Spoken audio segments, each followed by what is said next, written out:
Sebenarnya selama ini yang ikut mempertahankan NKRI ya netizen. Kalau di Amerika Muslim itu untuk nakut-nakuti orang kulit putih, kalau di Indonesia orang Muslim ditakut-takuti.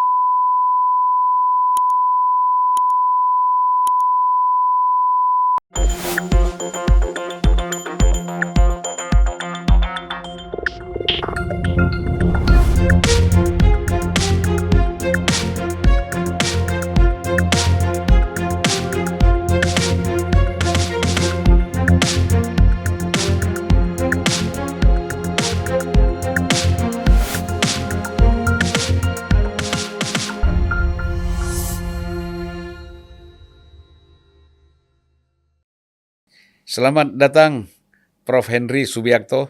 Terima kasih Bang Zulfan. Assalamualaikum warahmatullahi Waalaikumsalam wabarakatuh. warahmatullahi Ya. wabarakatuh.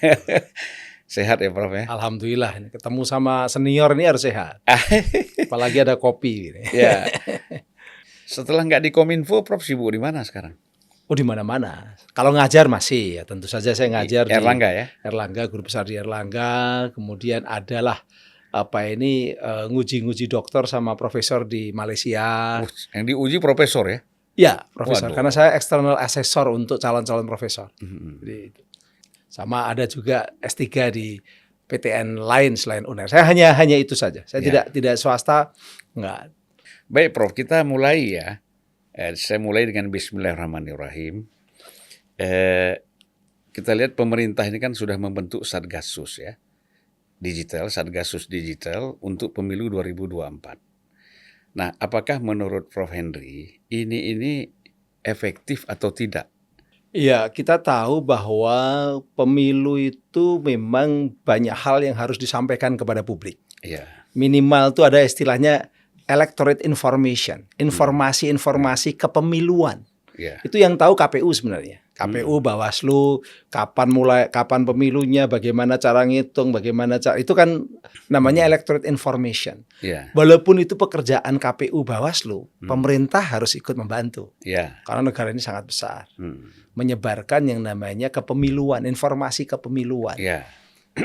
Yang kedua adalah voters education, pendidikan pada pemilih. Iya. Yang terkait dengan mengapa harus ikut pemilu, mengapa harus memberikan suara, kenapa tidak menjadi kelompok golput misalnya begitu. Itu pendidikan pada pemilih. Iya. Termasuk tadi bahwa pemilu bisa dilaksanakan secara jujur, adil, transparan sehingga masyarakat itu betul-betul bisa menerima proses itu sebagai sebuah proses demokrasi yang wajar dan bisa diterima. Karena saya melihat bahwa ke depan itu tantangannya banyak sekali. Iya. Makanya pemerintah memang harus siap menghadapi pemilu yang mungkin karakternya berbeda dengan pemilu-pemilu sebelumnya. Itu Bang. Jadi makanya saya mengapresiasi asal pemerintah betul-betul memiliki kemampuan, kapabilitas menghadapi keadaan yang baru. Karena memang keadaan baru ini tidak bisa dijalankan dengan business as usual seperti dulu-dulu. Pemilunya baru, masyarakat yang terlibat di dalam proses di dunia digital itu juga sekarang berbeda dengan 5 tahun yang lalu begitu. Nah, apakah negara dalam konteks ini pemerintah siap? Itu saya di satu sisi mengapresiasi, di sisi lain ada semacam hesitate juga, siap beneran nggak nih gitu loh. Makanya satu hal yang menjadi pertanyaan ya, Satgasus ini pendekatannya ingin membangun sistem atau kita mau melakukan pendekatannya dengan security. Misalnya begini, Satgasus ini kan terdiri dari ada Kementerian Agama, ada Kementerian Pendidikan, ada BIN, ada TNI, ada lain-lain. Terus terang saja, kalau kepolisian mungkin lebih tepat ya, gitu. Tetapi kalau kita bicara TNI, kalau leading sektornya itu kementerian yang mengurusi komunikasi, harusnya memang fokusnya ke arah komunikasi. Tadi seperti tadi menyampaikan informasi-informasi kepemiluan dan juga membersihkan dunia maya yang sekarang ini luar biasa, luar biasa ramainya dan bahkan mungkin carut marut, dan itu sangat memiliki pengaruh atau peran yang cukup besar dalam kesuksesan pemilu. Ya. Jadi kalau kan gini Bang, di Undang-Undang ITE itu kan ada pasal namanya pasal 40 ayat 2A. Itu mewajibkan pemerintah loh. Pemerintah diwajibkan mencegah peredaran informasi elektronik yang melanggar undang-undang. Ya. Misalnya hoax. Hoax itu sudah melanggar undang-undang. Ya. Dan itu banyak. Jadi sebelum melakukan tindakan pencegahan dulu ya. Itu perintah undang-undang. Ya. Undang-undang ITE itu pasal 40 ayat 2A. Pemerintah wajib mencegah peredaran dan penggunaan informasi elektronik yang melanggar undang-undang. Nah sekarang saya tanya sedikit aja nih Prof. Nah. Apakah selama ini pencegahan itu sesuai dengan undang-undang itu dilakukan nggak oleh pemerintah? Dilakukan tapi tidak optimal. Tidak optimal. Ya. Bang lihat masih banyak nggak ya misalnya yang melanggar undang-undang itu satu. Penipuan. Misalnya ini yang di luar politik ya, penipuan. Ya. Masih banyak nggak penipuan? Banyak. Nah berarti kan nggak bisa mencegah. Ya. Ya kan? Nah sekarang hoax. Masih banyak nggak hoax? Ya. Masih banyak. Atau konten-konten yang ingin mengubah dasar negara. Ingin mengubah ideologi NKRI, ideologi. Ada nggak? Ya. Masih banyak. Masih banyak. Ya. Berarti amanah undang-undang untuk mencegah itu belum optimal. Jadi terkesan dalam konteks ini, dalam hal ini, pemerintah menunggu di ujung ya, setelah ada hoax, ya kan, setelah ada pelanggaran, baru ditindak kan gitu. Ya, saya bisa memahaminya gini, Bang. Dalam hal ini kalau Undang-Undang ITE kan yang diperintahkan Kementerian Kominfo. Kementerian Kominfo itu kadang-kadang gamang. Kalau ada hoax, ini benar-benar harus di take down atau tidak. Dia nunggu kepolisian. Ya. Kadang-kadang nunggu BNPT, misalnya kalau itu terorisme terkait BNPT. Kalau terkait dengan katakanlah ajaran-ajaran agama yang menyimpang, nunggu MUI atau nunggu Kementerian Agama. Akhirnya jadi lama. Ya. Sementara yang namanya ini konten itu kan cepat sekali. Iya, cepat sekali. Cepat sekali.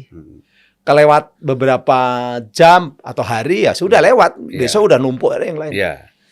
Jadi problemnya itu ya.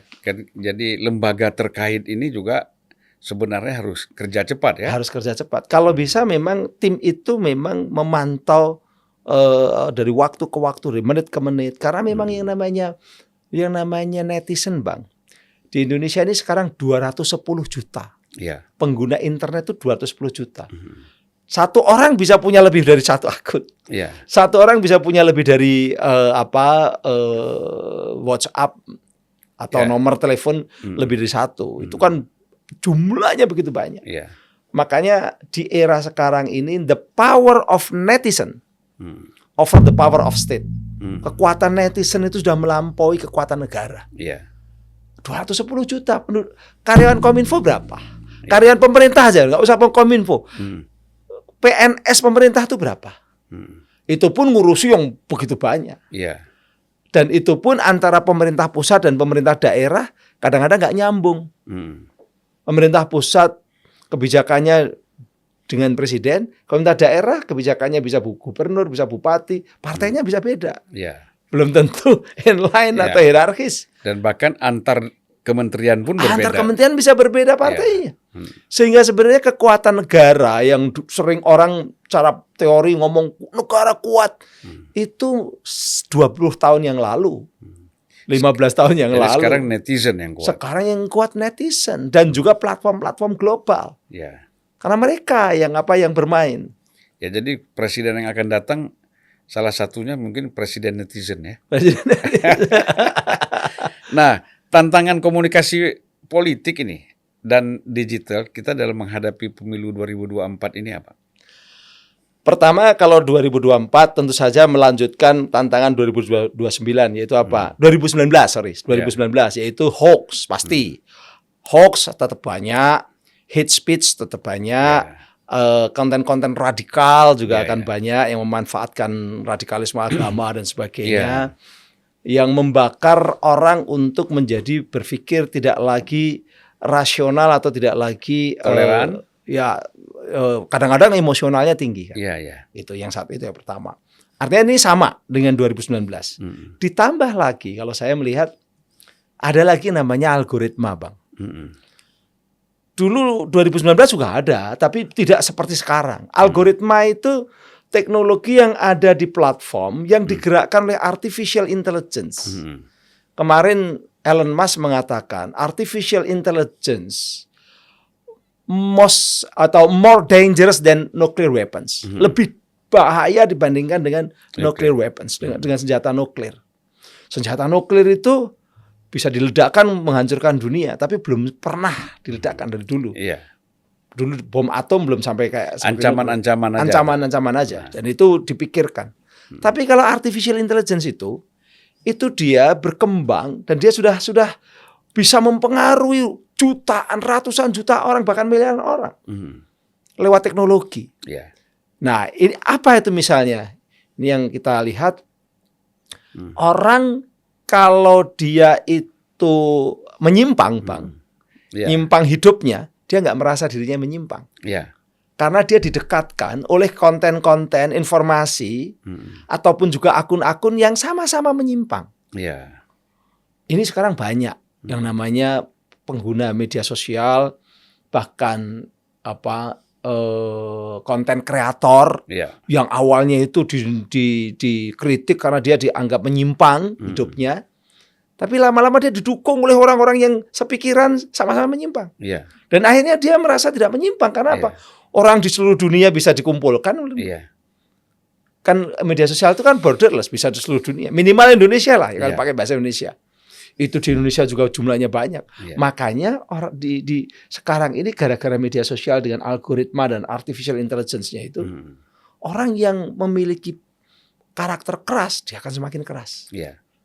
Orang yang memiliki katakanlah, mohon maaf, misalnya dia menjadi pendukung pemerintah, dia juga akan semakin fanatik mendukung pemerintah. Tapi mereka yang membenci pemerintah juga akan semakin fanatik membenci. Jadi semakin keras ya. Semakin keras. Dan itu terjadi tahun 2024. Pengentalan sikap politik yang mengeras itu lebih signifikan dibandingkan sebelumnya. Jadi kalau kita bicara dalam hubungannya dengan pemilu 2024, jadi pengawasan platform media sosial, bagaimana caranya mengatasi itu? Nah, itu yang tidak mudah. Kita tahu Amerika saja tahun 2016 itu sempat yang namanya algoritma itu ternyata kan diselewengkan, dipakai data-datanya, diselewengkan sehingga akhirnya bisa dipakai oleh kekuatan politik di sana untuk mempengaruhi pemilih Amerika sehingga Donald Trump waktu itu yang sangat kontroversi bisa menang. Bisa menang ya. Tahun 2016. Mengalahkan Hillary Clinton. Mengalahkan Hillary Clinton yang boleh dikatakan di backup didukung oleh presiden si Obama dan dia punya pengalaman sebagai menteri luar negeri, dikalahkan sama seorang pengusaha yang nggak jelas track recordnya dalam politik ya. Tapi itu menggunakan algoritma. Dan algoritma itu bisa menangkap bahwa kecenderungan orang Amerika itu ternyata senang dengan white supremacy, mengglamorizing ras kulit putih.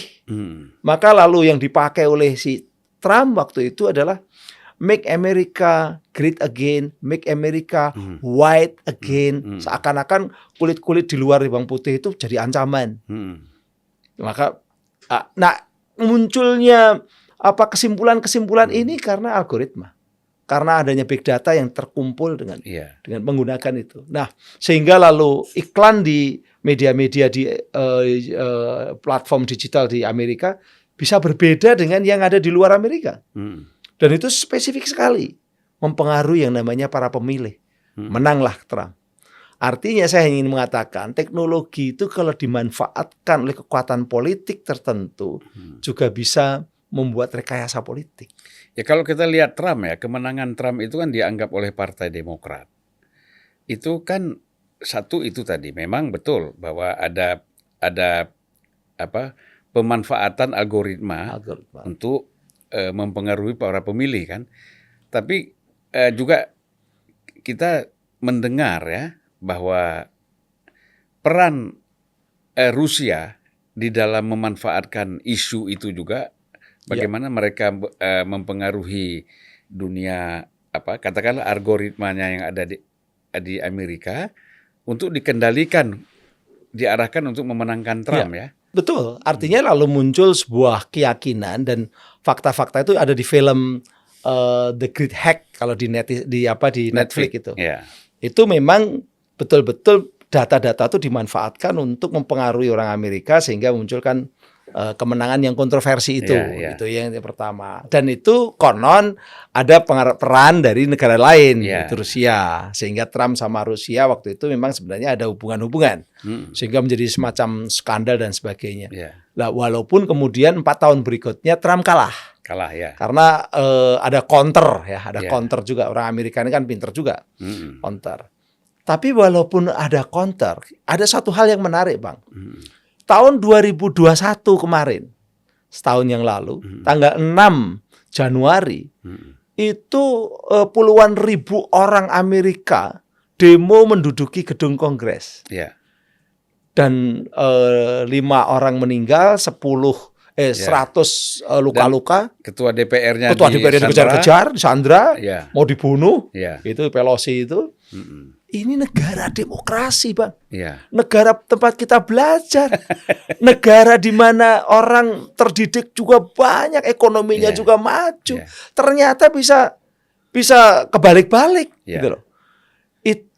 Gimana kalau negara lain? Kalau Amerika aja bisa terpengaruh oleh katakanlah tadi orang-orang ternyata yang pendukungnya Trump itu semakin radikal, semakin menganggap bahwa yang punya hak untuk jadi presiden itu ya white supremacy gitu kan. Ada kelompok-kelompok namanya Proud Boys dan sebagainya yang mendukung ini white supremacy dan politik. Dan Biden kan dianggap sebagai minoritas ya, sebagai Katolik. Biden dianggap minoritas. Biden dianggap sebagai kelompok yang terlalu dekat dengan asing. Itu dulu yang namanya Obama itu dianggap terinfiltrasi kelompok-kelompok radikal Muslim. Jadi kalau di Amerika Muslim itu untuk nakut-nakuti orang kulit putih. Kalau di Indonesia orang Muslim ditakut-takuti. Itu yang terjadi. Jadi mayoritas itu selalu ditakut-takuti. Di Amerika mayoritasnya kulit putih. Kulit putih, Protestan, White Anglo-Saxon, Protestan. Ditakut-takuti mereka. Gitu kan? Karena apa? Karena memang data-data mereka itu memang ternyata memang orang kulit putih itu khawatir dengan orang-orang non kulit putih atau pendatang-pendatang.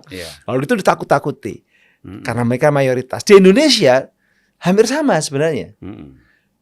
Mayoritasnya Muslim yang ditakut-takuti Muslim.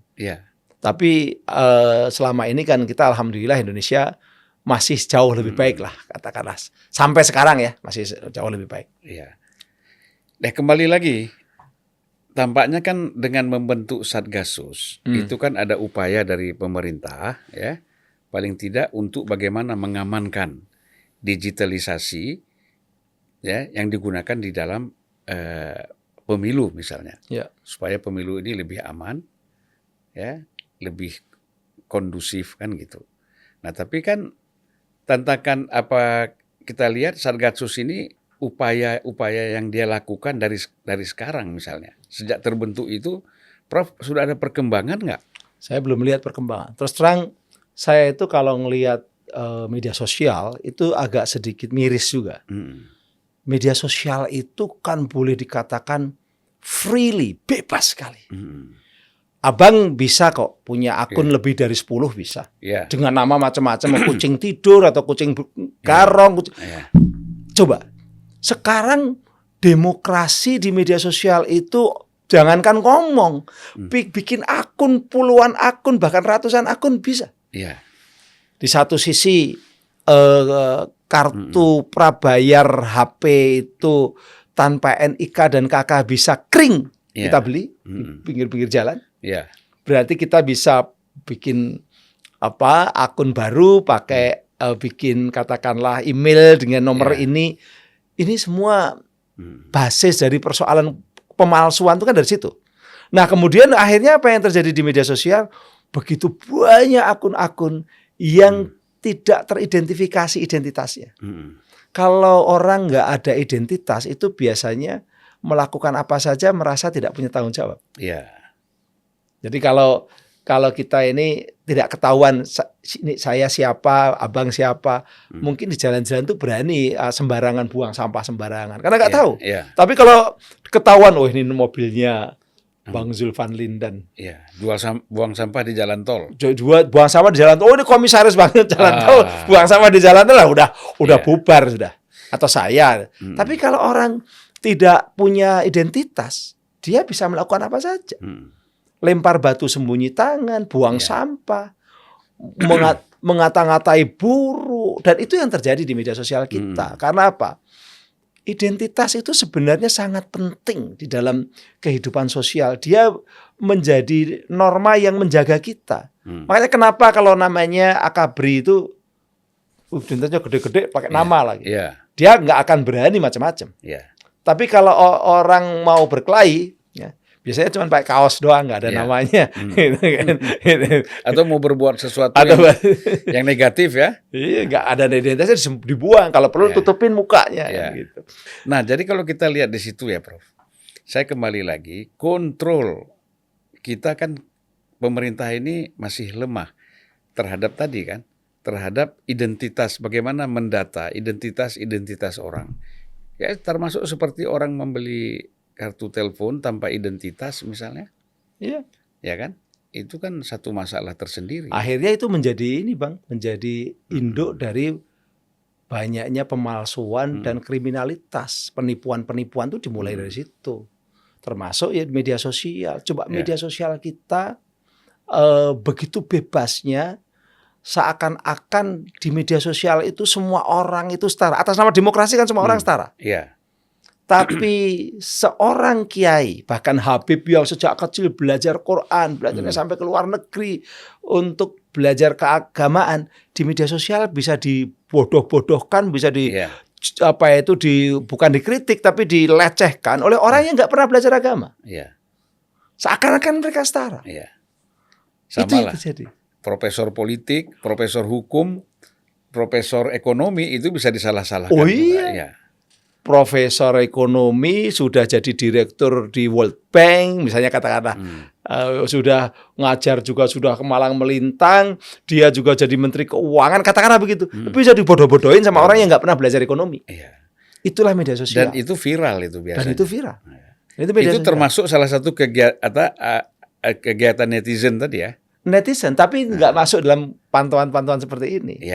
Karena sebenarnya sangat kompleks yang namanya media sosial. Atas nama demokrasi, media sosial itu boleh apa saja. Akhirnya yang terjadi adalah yang viral-viral, yang kalau abang lihat, misalnya kalau pagi itu namanya trending topic. Itu trending topicnya itu hampir sebagian besar bermasalah semua. Kalau enggak amoral, misalnya kalau pagi itu sange. Tahu sange nggak? Sange itu orang-orang yang bernafsu gitu loh. Saya kan karena atau saya pengamat media. Berkaitan dengan syahwat ya. Berkaitan dengan syahwat. Saya kan pengamat media. Jadi saya kalau pagi ngeliat, aduh sange, saya buka. Wih, astagfirullahaladzim. Ingin mengelus dada. Dada saya sendiri itu, bukan dadanya orang. Nah, terus kemudian yang lain adalah trending-trending yang kadang-kadang itu buatan komputasional propaganda. Itu komputasional propaganda. Itu buatan dari akun-akun yang nggak jelas tadi dengan botnya, tapi dia masih trending. Nah, apakah kualitas demokrasi kita akan baik ketika semuanya bisa direkayasa dan semuanya itu bebas tanpa ada etika dan moralitas? Nah, itu yang jadi tantangan. Ya, tapi kan persoalannya begini ya. Sebenarnya kan lembaga-lembaga semacam Satgasus ini itu kan sudah ada juga sebelumnya kan. Artinya harusnya kita mengefektifkan seperti Badan Cyber atau kerja-kerja yang perlu dilakukan. Polri juga sudah punya ya. Punya. Nah, jadi apa nggak tumpang tindih nih, Prof? Seperti saya katakan tadi, Bang. Sebenarnya mereka itu bekerja dengan cara-cara mindset masa lalu. Di era sekarang di mana the power of netizen over the power of state tadi. Mau KPU mau mensosialisasi apa Bawaslu, mereka nggak mampu untuk menghadapi netizen yang jumlahnya ratusan juta itu. Mereka nggak mampu. Sekarang ini era yang namanya communication sharing, politik juga political sharing. Semuanya itu sharing. Semuanya itu harus menggandeng yang namanya netizen.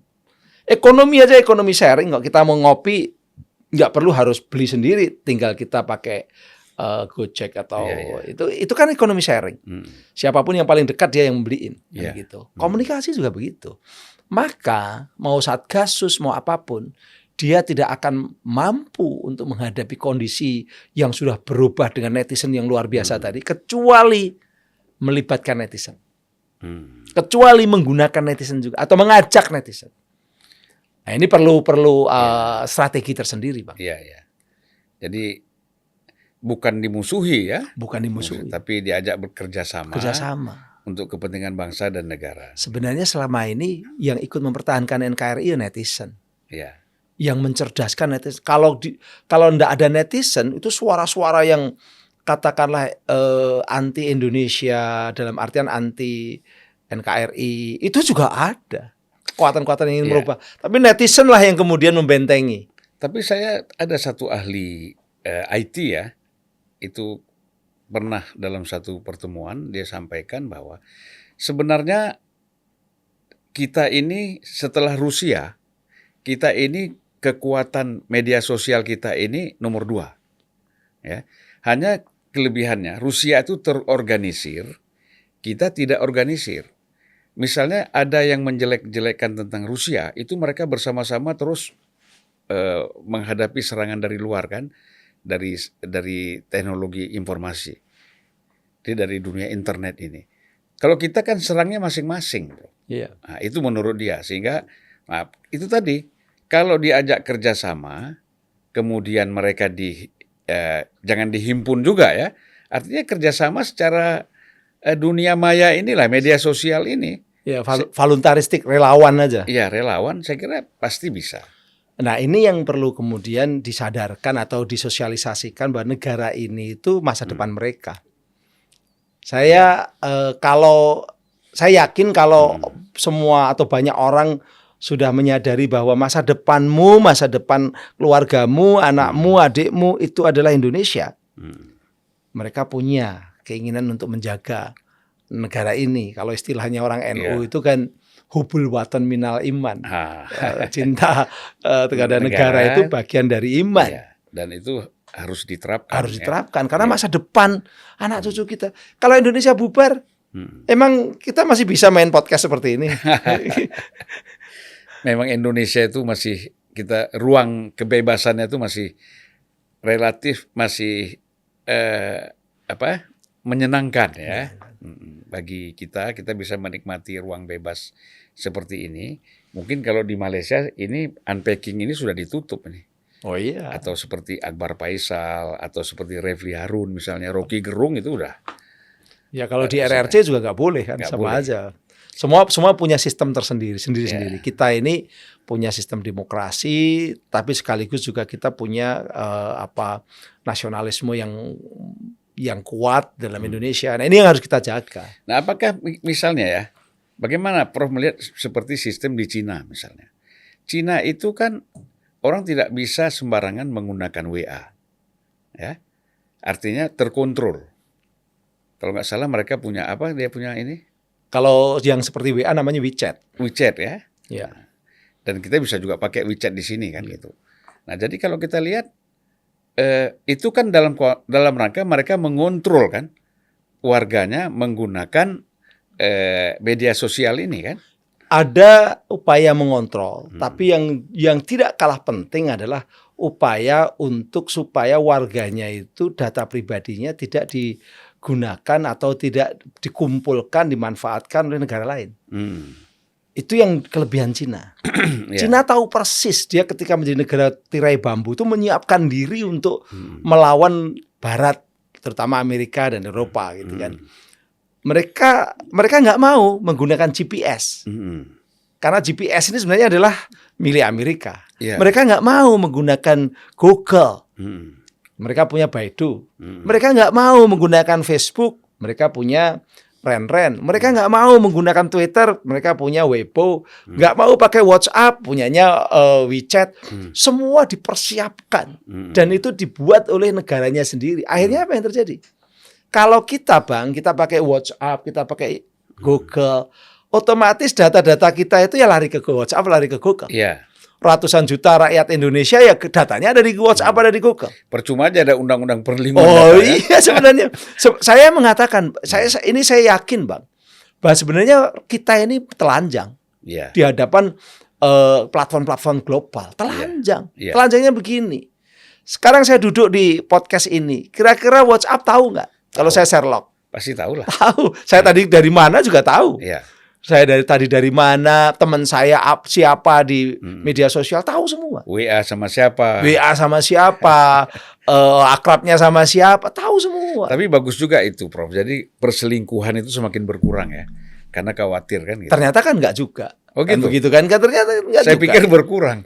Karena atas nama privacy itu mereka tetap tidak menjaga. Tapi ketika ratusan data orang Indonesia ini ada di platform-platform global, maka platform global ini bisa memproyeksi apa yang akan terjadi di Indonesia. Iya. Bisa memprediksi apa yang akan terjadi di Indonesia. Termasuk politik kita 2024 mereka bisa tahu. Aksesnya mereka bisa masuk kan? Masuk. Nggak usah Ya. pakai polling. Iya. Nggak usah pakai pollingnya Burhanuddin Muhtadi dan lain-lain gitu kan. Mereka bisa siapa yang paling banyak di like, di share, di komen itu tokoh-tokoh yang sekarang dianggap sebagai calon presiden itu siapa kan tahu mereka. Ya dari Twitter, dari Twitter, Facebook, dari itu ya, semua. total sampling. Ya. Nah, Cina tidak. Ya. Cina tidak diketahui oleh mereka. Cina, data-data orang Cina tidak dibawa dan tidak dikuasai oleh platform-platform Barat. Bahkan dia punya. Iya. Itu yang kemudian sekarang Amerika ketir-ketir. Bang, kalau sekarang kita searching di WA, dia searching di Google, the most national threat of United States of America, the most national threat yang muncul TikTok. TikTok itu dianggap sebagai national threat, ancaman nasional bagi Amerika. Iya. Kenapa? Karena orang Amerika sekarang pada suka TikTok kan. Iya. Termasuk apalagi kita. Kita juga, tapi kita nggak merasa, nggak merasa sebagai threat, karena kita udah duluan dikuasai oleh Google dan lain-lain. Ya biar imbang lah ada yang ke Cina, gitu. Tapi Amerika merasa bahwa tentara-tentara Amerika aja suka TikTok kan, berarti kan belajar dari Amerika sendiri terhadap dirinya bahwa ketika platform-platform global dari Amerika itu juga ngambil data-data dari berbagai negara, jangan-jangan TikTok ngambil data-data kita kan begitu. Itu yang terjadi, makanya TikTok dicoba untuk dibatasin oleh mereka. Sebenarnya ini adalah perang pengambilan data, perang surveillance. Istilahnya itu surveillance capitalism. Surveillance capitalism itu kapitalis global ini mensurveillance rakyat di berbagai dunia, termasuk Indonesia, termasuk di sekarang ternyata Amerika juga disurveillance bukan oleh perusahaan-perusahaan dia sendiri, tapi disurveillance juga oleh perusahaan Amerika Cina yang sekarang mulai berkembang cukup pesat. Makanya negara-negara besar ini seperti Rusia, Cina dan Amerika sebenarnya mereka tidak perlu kirim pasukan atau intelijen untuk memenangkan salah satu pasangan calon ya. Dia bisa menggunakan tadi teknologi. Dia bisa menggunakan berbagai macam teknologi, kolaborator-kolaborator yang ada di sini. Kalau saya melihat, Bang, bahwa Amerika Barat ataupun juga negara-negara lain hampir sama sih semuanya itu selalu memiliki agen-agen di negara-negara lain. Yang agennya itu membawa nilai-nilai sosial maupun nilai-nilai kultur dari negara yang bersangkutan. Misalnya, kita ini kan semuanya pendukung demokrasi. Cuman ada yang demokrasi ala Pancasila yang dulu dikembangkan oleh para founding father kita, yang mudah mulai kita tinggalkan. Karena kalau dulu pakai MPR, udahlah tinggalkan. Kita sekarang ke demokrasi yang lebih dekat ke kultur Barat. Siapa yang bawa demokrasi itu? Kan sebenarnya kan kolaborator Barat yang ada di kampus-kampus mengajarkan tentang demokrasi itu sebaiknya seperti ini. Dari mana mereka? Dari ketika mereka belajar di negara-negara itu, belajar dari buku, belajar dari universitas. Emang kalau saya dulu pernah dapat British Evening ya. Emang kalau British Evening, Fulbright, Ford Foundation ngasih beasiswa ke negara-negara lain itu cari supaya dapat apa ini pahala atau dapat apa ini ada amal jariah. Kan enggak, itu misi. Iya. Itu kalau dalam bukunya Archaeology of Knowledge-nya Foucault, dia datang ke negara-negara itu belajar ilmu pengetahuan itu juga belajar tentang teknologi, tentang budaya, tentang kultur yang nanti dibawa pulang, diajarkan. Akhirnya kita ini kan ya mau tidak mau berkultur ngikutin mereka juga. Sebenarnya sama lah ya, seperti orang sekolah ke Saudi, ya kan, dia tadinya tidak kenal Wahabi, lalu pulang ke Indonesia terpengaruh dengan pikiran-pikiran Wahabi. Walaupun di sana udah mulai berubah. Ya. Di sana sendiri berubah. Ya, bukan hanya Saudi mungkin ya, hampir semua negara lah. Orang sekolah di Syria, di Iran, mungkin di negara-negara lain, Turki, pasti akan membawa pikiran-pikiran paling tidak. Itu yang namanya sociological propaganda. Kalau ada propaganda politik, kita terasa, Bang. Oh, ini propaganda politik, ini kampanye. Tapi kalau abang disekolahkan ke Saudi atau disekolahkan ke Amerika, lalu tinggal di sana, maka meresaplah nilai-nilai Amerika, nilai-nilai Saudi ke abang. Ketika pulang, minimal nggak jadi musuh. Kalau perlu, ketika mau ngambil kebijakan, belajar dari buku-buku yang dulu kita pelajari di negara itu. Itu yang namanya sociological propaganda. Makanya di ilmu-ilmu sosial sekarang mulai diajarkan critical theory untuk jangan terlalu percaya dengan ilmu-ilmu yang kalian serap sendiri. Jadi harus mengkritik dan kritis pada yang hal-hal yang kita anggap benar.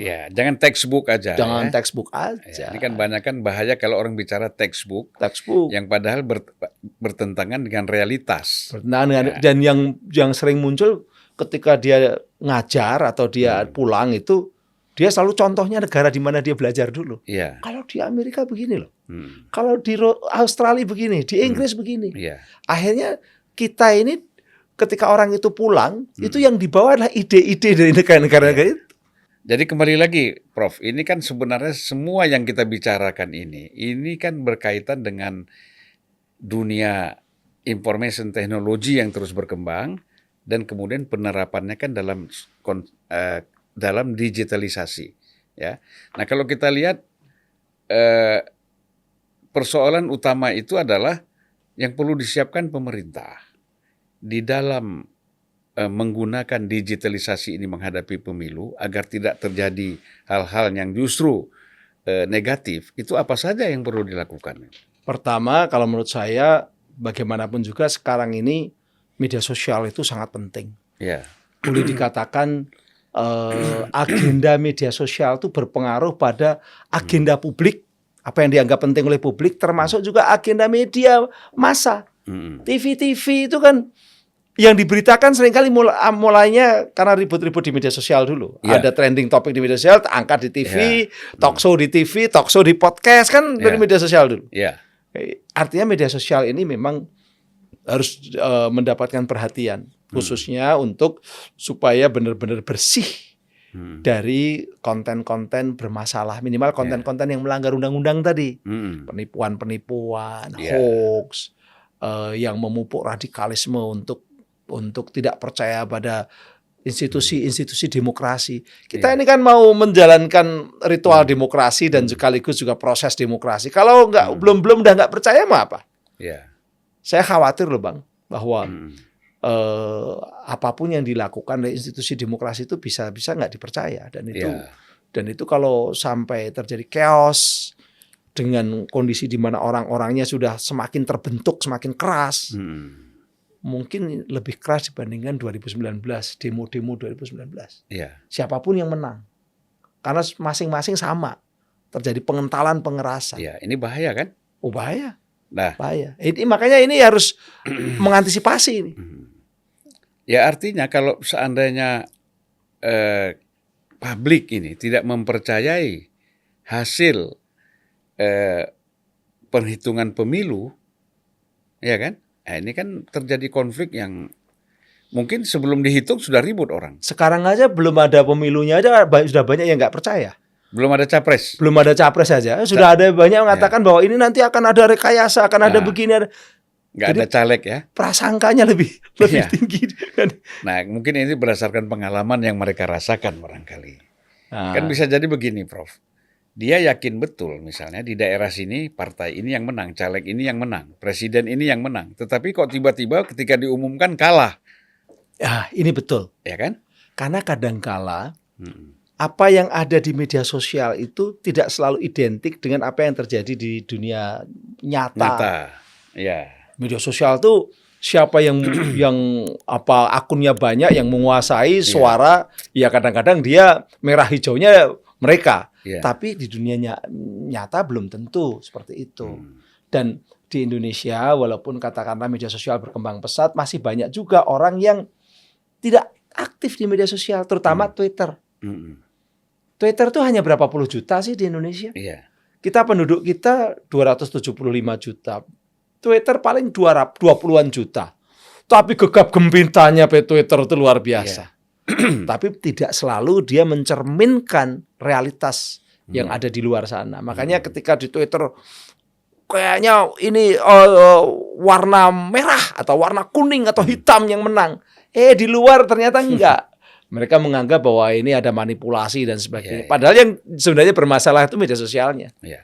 Nah, ini pemerintah harus mengantisipasi dan siap terhadap kondisi-kondisi seperti ini yang semakin keras. Ya, kembali lagi kepada persoalan pokok tadi, bagaimana mencegah adanya hoax, ya kan? Betul.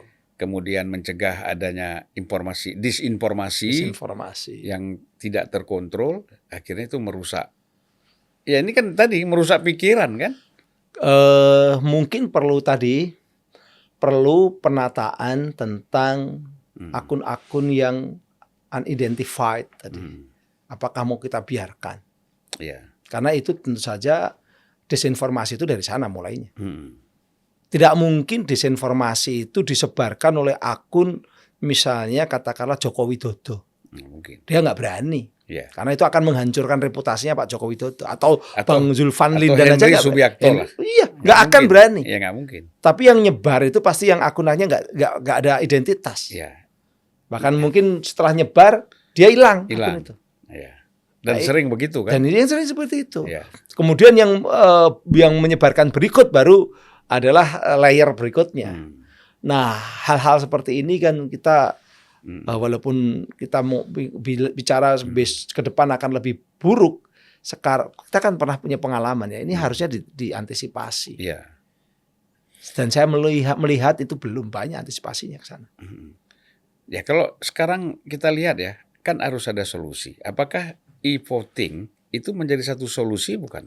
Sampai sekarang belum akan berani menggunakan e-voting.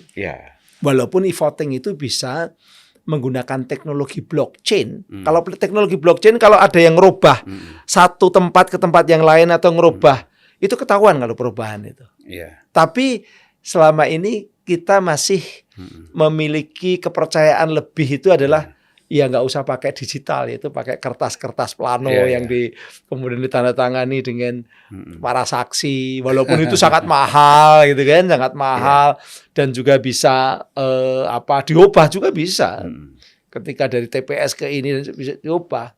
Tapi nampaknya orang masih lebih percaya dengan yang terlihat, yang manual dibandingkan dengan digital yang tidak terlihat, yang invisible. Padahal sebenarnya digital itu kalau ada perubahan ada jejaknya.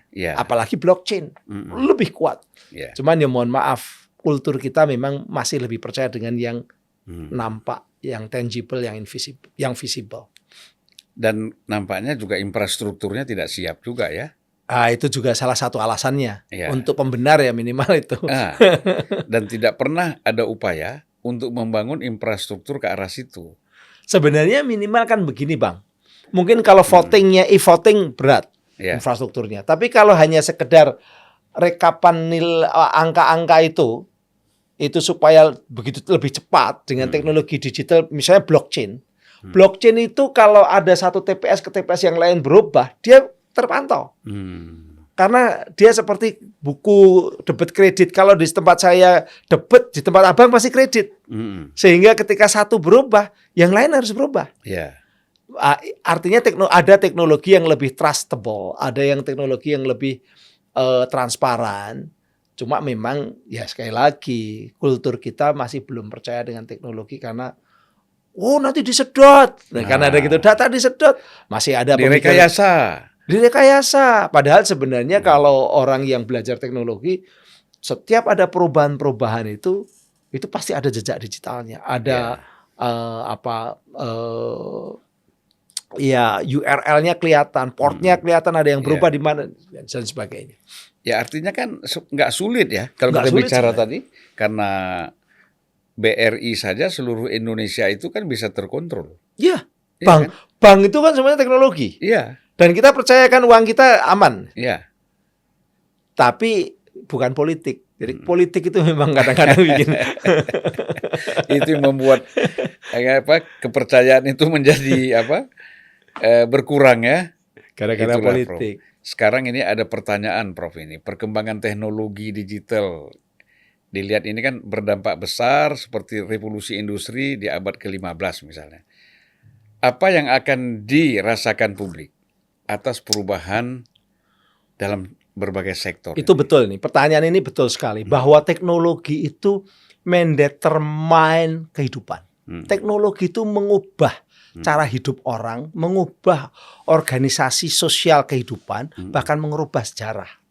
Kita bisa begini nih kan karena teknologi, ini harus sejarah. Ya. Dan setiap perubahan teknologi merubah cara perilaku manusia. Ya, dan saya tidak perlu menunggu 2-3 hari berkirim surat ke Prof. Henry ke rumahnya, bersedia nggak datang ke sini. Cukup dengan WA. Itulah teknologi. 1 jam kemudian, saya bisa jam sekian. Itu teknologi. Artinya teknologi itu merubah. Cuma yang paling sulit merubah pemilu. Merubah cara ngitungnya. Karena persoalan kepercayaan, belief itu kan. Ada kepentingan lah. Ada kepentingan juga daripada, tapi karena ini resikonya orang distrustnya tinggi ya, daripada ribut-ribut ya udahlah ikutilah pakai kertas. Padahal sebenarnya diketawain orang. Sebenarnya kita pakai kertas itu ketawain orang. Iya. Diketawain, apalagi dengan orang yang tak mengerti tentang perkembangan teknologi. Tapi daripada diributin sama orang yang nggak paham, dan memberi pengertian pada orang yang nggak paham itu juga sulitnya bukan main, ya sudahlah, ngalah itu, yang waras ngalah. Ya itu kan karena itu tadi informasi tidak disampaikan kepada mereka, ya artinya kita tidak membangun satu lembaga yang memang khusus mendidik masyarakat untuk memahami ada perubahan kan gitu. Cara kerja, cara sistem hitung. Gara-gara teknologi tadi. Ya, ini yang menurut saya. Padahal kan gara-gara teknologi juga masyarakat ini semua bisa berpartisipasi. Gara-gara teknologi juga masyarakat itu semua sekarang jadi wartawan, jadi komentator, jadi kadang-kadang juga jadi provokator. Itu kan teknologi. Ratusan juta rakyat kita sekarang semua bisa mengomentari apa saja, mengomentari presiden, mengomentari orang, mengomentari kita, mengomentari siapa saja. Nah itu tadi yang disebut sebagai teknologi itu memang berperan besar. Cuma nampaknya memang di hal-hal tertentu terpaksa teknologi harus stop. Hanya sampai di situ. Misalnya dalam pemilu itu hanya untuk perhitungan supaya mempermudah orang tahu perkembangan, tapi yang dihitung legal di KPU kemudian sampai ke kalau ada dispute sampai MK, yang dihitung tetap yang kertas-kertas plano itu. Iya. Jadi salah satu tantangan kita mungkin Prof ya, karena luasnya negara kepulauan kita ini, harus nyebrang laut, rata-rata kan kita harus nyebrang antar pulau dengan pulau lain tuh kita harus menyeberang ya. Saya pernah menjadi ketua Nasdem di Maluku misalnya, Maluku Utara Prof. Itu untuk mengunjungi satu kecamatan dan DPD, itu semuanya jalan laut. Karena ada ribuan pulau kan di situ. Nah, itu bayangkan. Kalau kita ini sekarang kan salah satu hambatannya itu adalah karena problem posisi negara kita nih kan, situasi negara kita ini mungkin agak sulit itu kita menggunakan remote area. Iya. Sebenarnya kalau dibandingkan dengan menyebarkan logistik dan mengumpulkan logistik dalam bentuk kertas dan lain-lain itu pasti jauh lebih repot dan rumit dibandingkan dengan kalau pakai teknologi digital.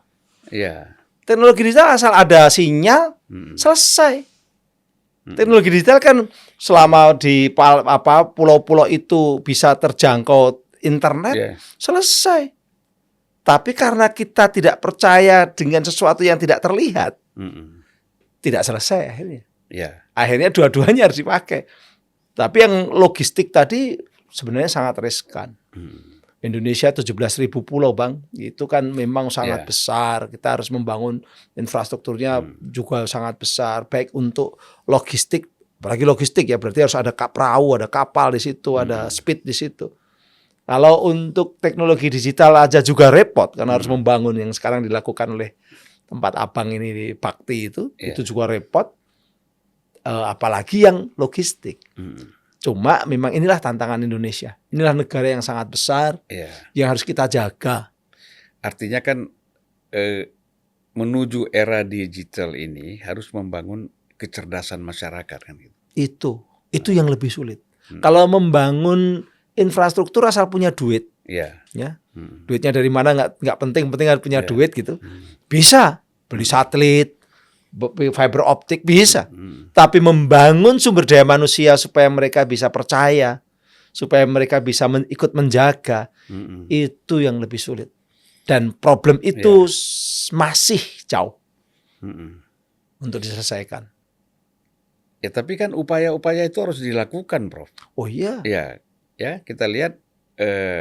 Saya nggak tahu ya, kita kan belum ada penelitian secara pasti ya, bahwa sejauh mana perkembangan dari tahun ke tahun misalnya kecerdasan masyarakat ya, kita lihat di daerah-daerah tertinggal misalnya, di dalam mereka menggunakan teknologi ini. Ini memang perlu ada semacam studi yang agak serius ya. Walaupun saya melakukan ini, saya melakukan studi tapi tidak terlalu luas karena Indonesia terlalu luas ya. Jadi hanya di suatu spot tertentu di Papua itu kita melakukan studi. Tapi ini di satu sisi kita butuh spot-spotnya banyak karena negara kita luas. Yang kedua, bukan hanya dalam waktu sewaktu misalnya tahun 2022, tapi perlu ada istilahnya itu kontinuitas pemantauan risetnya itu. Bagaimana perkembangan? Apakah masyarakat kita ini betul-betul teknologi itu membuat mereka menjadi lebih produktif, lebih berkembang secara lebih berkualitas, atau malah sebaliknya?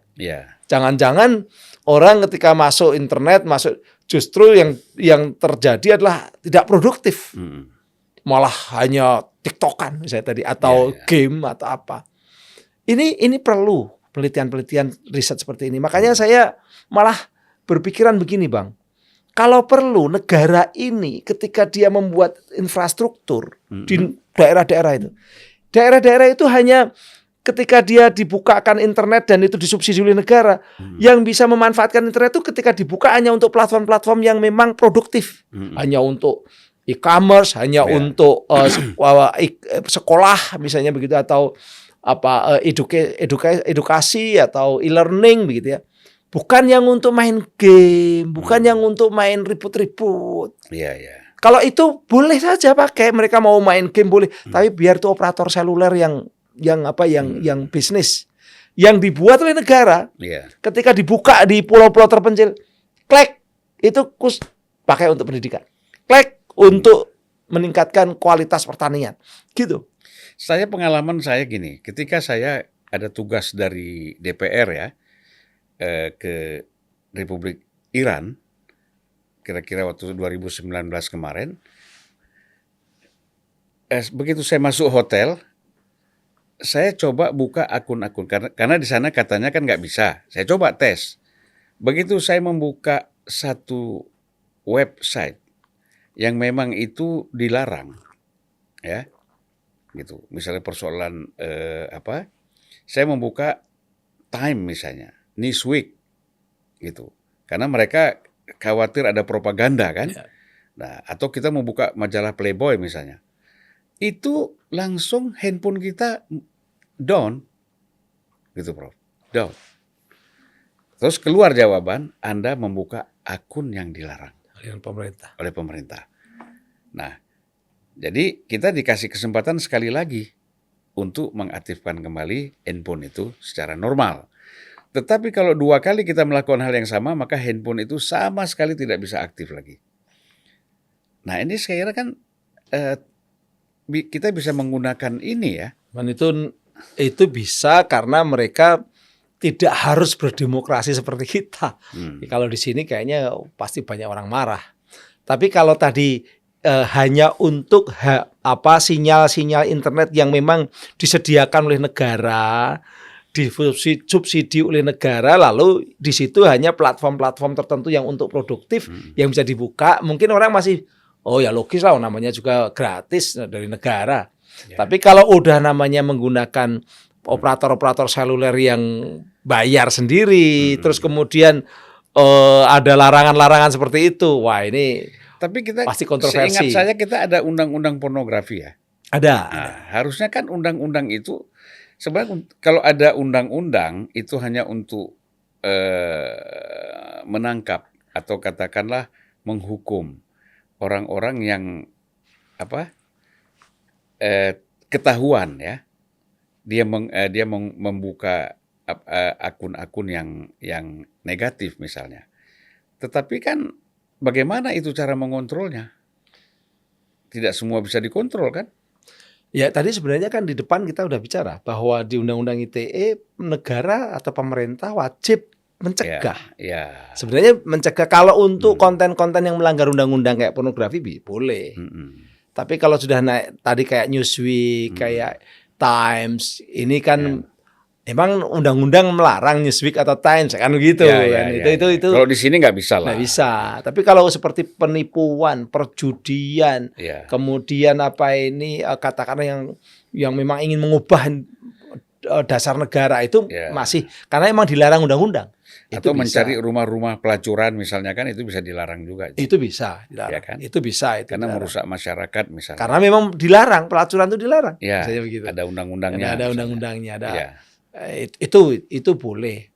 Tapi tadi sekali lagi memang di negara demokrasi yang sudah seperti kita ini, point of no return yang nggak bisa balik lagi itu kita harus lebih hati-hati, Bang. Iya. Dan pemerintah tidak boleh gegabah asal larang juga dia nanti bisa melanggar human rights, melanggar hak untuk mengakses informasi dan sebagainya. Tadi kan kita lihat ada platform media sosial, ada hoax misalnya. Ada platform media sosial yang kita katakan rentan perlindungan data pribadi. Itu kan gitu. Nah, lalu apalagi problem yang terkait era digital ini? Tadi memang betul bahwa data pribadi kita ini kan telanjang tadi, sehingga boleh dikatakan bisa dikumpulkan secara legal, itu dikumpulkan oleh platform-platform digital itu. Mereka yang disebut sebagai pemroses data pribadi. Cuma memang tidak langsung dilarang begitu saja. Mereka tuh boleh memproses data-data pribadi jutaan orang Indonesia selama disetujui oleh pemilik data. Itu kan undang-undangnya begitu, undang-undang perlindungan data pribadi kemarin kan begitu. Sepanjang ada konsen disetujui itu boleh. Dan selama ini memang yang namanya Google, yang namanya Facebook, Twitter, itu sebelum kita menggunakan aplikasi mereka nanya apakah Anda setuju, agree or not agree gitu kan, setuju kalau nanti kita akses data Anda, akses di mana lokasi Anda. Kan banyak yang yes. Karena kalau nggak setuju ya nggak bisa pakai. Saya sering nggak mau masuk tuh yang gitu-gitu itu. Karena kita takut salah kan. Iya. Gitu. Tapi kalau kita isinya enggak, ya akhirnya fasilitas-fasilitas nggak bisa dimanfaatkan. Itulah kelemahan kita ketika teknologi itu milik negara lain. Itu jadi kalau kita lihat pemerintah seperti tidak berdaya melindungi warga negaranya itu dari tingkat ketergantungan yang tinggi pada dunia digital. Ini kira-kira kita lihat bagaimana upaya yang harus dilakukan. Harus berani melakukan pemihakan. Pemihakan itu begini. Kalau memang ada anak bangsa yang bikin platform yang mirip seperti WhatsApp dan bisa dipakai untuk pengganti WhatsApp, negara harus memberikan pemihakan bahwa ayo kita pakai ini. Sebagai contoh saya contoh yang belum tentu juga benar. Misalnya ini sudah ada puluhan juta orang pakai Gojek. Gojek itu milik Indonesia. Ya.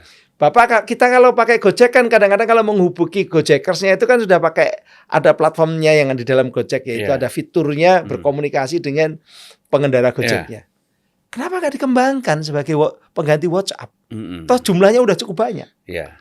Sehingga apa? Sehingga minimal data-data penggunanya itu ada di Indonesia atau di perusahaan milik Indonesia. Minimal kalau perusahaan milik Indonesia itu ya bisa diatur lah, yang pemiliknya kan menteri kita kan gitu. Ya, jadi kembali lagi kepada kemauan dan keberanian politik. Kalau nggak berani, nanti kalau kita pakai Gojek nanti Go-Kart Grab marah. Kalau kita pakai Gojek nanti ini sebangsa marah. Ya kalau seperti itu di Indonesia nggak akan pernah bisa selesai. Makanya karena itu kan tugas negara, tugas pemerintah untuk melindungi warga kan harusnya itu.